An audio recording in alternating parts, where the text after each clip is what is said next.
প্রিয় অস্ট্রেলিয়া, এখন থেকে প্রতি 2 বছরে একবার বাংলাদেশে আসবেন, ওয়ানডে সিরিজ খেলবেন এবং নাকানি চুবানি খেয়ে সিরিজ হেরে দেশে ফেরত যাবেন। এই যে অস্ট্রেলিয়ার দম্ভ এবং দর্প চূর্ণ করে ফেভারিটের মতো অস্ট্রেলিয়াকে আউটপ্লেট করে ট্রু উইকেটে, স্পোর্টিং উইকেটে বাংলাদেশ সিরিজ জিতল, এইটা অস্ট্রেলিয়ার জন্য একদম উচিত জবাব। এর সঙ্গে যোগ করে নিন, যদি কোনো কারণে মোসাদ্দেক সৈকত এই পার্টিকুলার দ্বিতীয় ওয়ানডেতে 30-35 রান করে নট আউট থেকে ম্যাচ জিতায় বের হইতেন, মেহেদী মিরাজ হয়তো আজকে রাত্রে ভাত খাইতো না। রসিকতা করে বললাম, কিন্তু ইন রিয়ালিটি তাই। এটা নিয়ে আমি পরবর্তীতে আলোচনা করব। মূল বিষয় বাংলাদেশের জয়, ভেরি ওয়েল ডান বাংলাদেশ। অস্ট্রেলিয়াকে ফেভারিটের মতো খেলে প্রথম ওয়ানডের আগের দিনের আলোচনায় বলেছিলাম বাংলাদেশ ফেভারিট, এটা আমি বিশ্বাস করি। বাংলাদেশ প্রমাণ করেছে তারা ফেভারিটের মতো খেলেছে, অস্ট্রেলিয়াকে সিরিজ হারিয়েছে টানা 2 ম্যাচ জিতে। এখন হোয়াইট ওয়াশের অপেক্ষা। বোলিং দিয়ে শুরু করি। তাসকিন টোনটা সেট করে দিচ্ছেন। আমি আগের আলোচনাতেও বলেছি, তাসকিনের কথাটা অনেক সময় আমরা মনে করি না। তাসকিন এখন আর 140-এ বল করতে পারেন না, বয়স হয়েছে। তাসকিন যেটা করেন, তার যে সামর্থ্য, ইনসুইং আউটসুইং 2 দিকেই বল নিয়ে যাওয়া, শুরুতে নতুন বলে সুইং আদায় করা, এটাই তাসকিন করে যাচ্ছেন। উইকেট এনে দিচ্ছেন। 10 ম্যাচ খেললে 6 ম্যাচে তাসকিন নতুন বল উইকেট দিচ্ছেন। আর কি চান? ম্যাথুর শর্ট বেচারা, তার জন্য খারাপ লাগা উচিত আমার। পরপর 2 বলে তাসকিনের একই রকম ডেলিভারিতে বোল্ড হলেন। পাকিস্তানেও সবশেষ ম্যাচে 0 মেরে এসেছেন, অর্থাৎ টানা 3 ম্যাচে 0।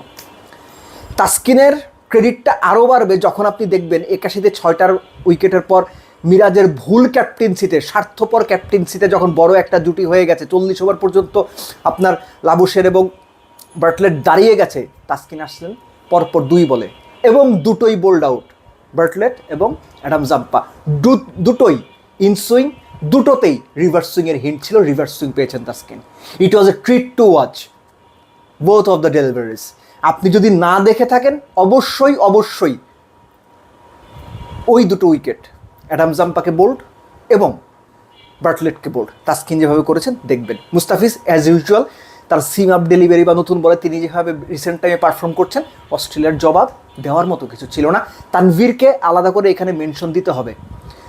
মুস্তাফিজ এবং তাসকিন মিলে যখন অস্ট্রেলিয়াকে মোটামুটি ধসিয়ে দিয়েছেন, আপনারা জানেন 0 রানে 3 উইকেট গিয়েছিল, যেটা অস্ট্রেলিয়ার ক্রিকেট ইতিহাসে কয়বার হয়েছে আমি জানি না। আমি মনে করতে পারি না, প্রায় 30 বছর আমি ক্রিকেট খেলা দেখি, আমি মনে করতে পারি না এরকম ঘটনা। সেখানে একজন স্পিনারের মিডল ওভার্সগুলোতে উইকেট তোলা খুব জরুরি ছিল। দুর্দান্ত এই কাজটা করেছেন তানভীর, তাকে একটা ক্রেডিট দিতেই হবে। তানভীরের কথা কেউ মনে রাখবে না। আমরা তাসকিনের কথা বলবো, আমরা মুস্তাফিজের কথা বলবো, আমরা শান্ত সৌম্যর ব্যাটিংয়ের কথা বলবো, ব্যাটিংয়ে পরে আসছি, কিন্তু তানভীরের ওই উইকেটগুলো খুব ইম্পর্টেন্ট ছিল। এবং যখন উইকেট দাঁড়িয়ে গেছে, পার্টনারশিপ দাঁড়িয়ে গেছে, তখন মিরাজ যা করেছেন, আমি আবারও বলছি, এটা নিয়ে পরে একটা বিশদ আমি ভিডিও করব, সেই আলোচনাতে আমি যেতে চাচ্ছি না। সো অস্ট্রেলিয়া যখন বৃষ্টির কারণে আটকে গেল, এই রানটা আরও বেশি হতে পারতো। বাংলাদেশের টার্গেট গিয়ে দাঁড়ালো 190+, 190-92 রান। আসলে এখনকার যুগের ক্রিকেটে 40-42 ওভারে খুব বড় রান না, স্পেশালি এই ধরনের ট্রু উইকেটে। এটা যদি 200 রান হতো তাও আমি এত কি কথা বলতাম। তানজিদ তামিম 5-এর ওপরে রান রেট চেস করতে নেমেছেন। তিনি যে রান করতে পারছেন না এই সিচুয়েশনগুলোতে, কিংবা ভেঙে পড়ছেন, উইকেট দিয়ে আসছেন, এটা আসলে প্রুভ হয়ে যাচ্ছে, প্রমাণিত সত্য হয়ে যাচ্ছে।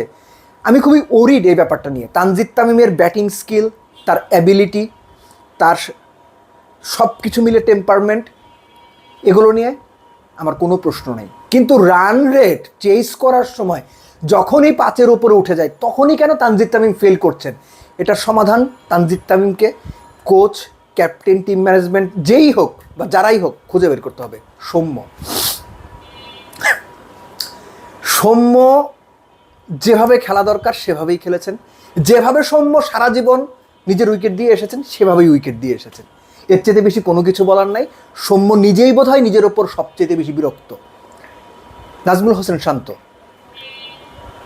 ওই যে অ্যারাউন্ড দ্য উইকেট গিয়ে বল করলেই তিনি ইদার বোল্ড হন, এলবিডব্লিউ হন। আজকে পেছনে ক্যাচ দিয়েছেন, প্রথম 9 বলে 0 করেছেন, তারপরের অংশটুকু দারুণ ব্যাট করেছেন। সৌম্যর সঙ্গে আপনার কত 95 না 96 বলে যে পার্টনারশিপটা করলেন, কত 85 রানসের দুর্দান্ত পার্টনারশিপ ছিল। ওই পার্টনারশিপটাই শান্ত সৌম্য মিলে বাংলাদেশের টোন সেট করে দিয়েছেন।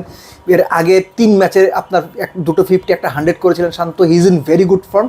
কিন্তু ওই যে একই ধরনের আউট, সৌম্য ভালো খেলতে খেলতে উইকেট দিয়ে আসা, এই ঘটনা ঘটেছে। লিটন প্রবাবলি এই ম্যাচের বাংলাদেশের উইকেটগুলোর মধ্যে একমাত্র উইকেট যে বলটা দেখে আমার মনে হয়েছে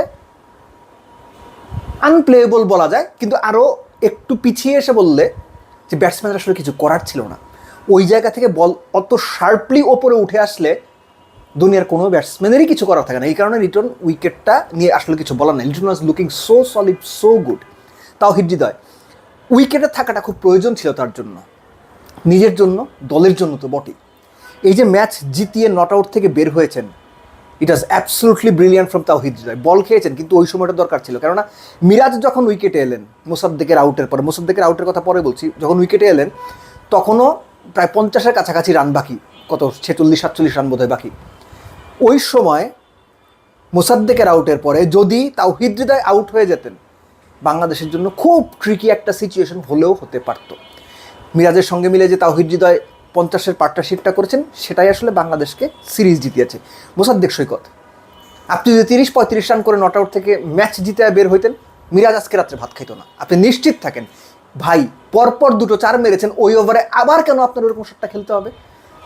আপনি ঢাকা প্রিমিয়ার ডিভিশন ক্রিকেট লিগে এই ধরনের সিচুয়েশন দিনের পর দিন ম্যাচ জিতিয়েছেন, ম্যাচের পর ম্যাচ জিতিয়েছেন। আপনি নিজে বুঝতেছেন, আমি শিওর যে শটটা খেলা উচিত হয় না, ওই সময় দরকার ছিল না। আমি বুঝতাম আপনার রানের তারা আছে, 8-9 উপরে রান রেট লাগবে, 10 ওভারে 90 লাগবে, 90 বলে 120 লাগবে, আমি বুঝতাম তখন আপনি শট খেলছেন। ঠিক আছে, আপনার রান রেটের প্রেশার, চেস করার প্রেশার 4-এর নিচে, অর্থাৎ আপনার 60 বলে 40 রান করতে হবে। সেই সময় গিয়া আপনি 1 ওভারে 2 4 মারার পরে ডাউন উইকেট গিয়ে হাতে তুলে দিয়ে আসবেন লং অফে কিংবা এক্সট্রা কাভারে। এটা হয় না, এটা হয় না। Mosaddek Saikat, you miss the trick, but above everything the main trick has been played by Bangladesh cricket team. ভালো উইকেটে অস্ট্রেলিয়াকে এনে একদম নাস্তানাবুদ করে দেওয়া। এখন হোয়াইট ওয়াশের অপেক্ষা।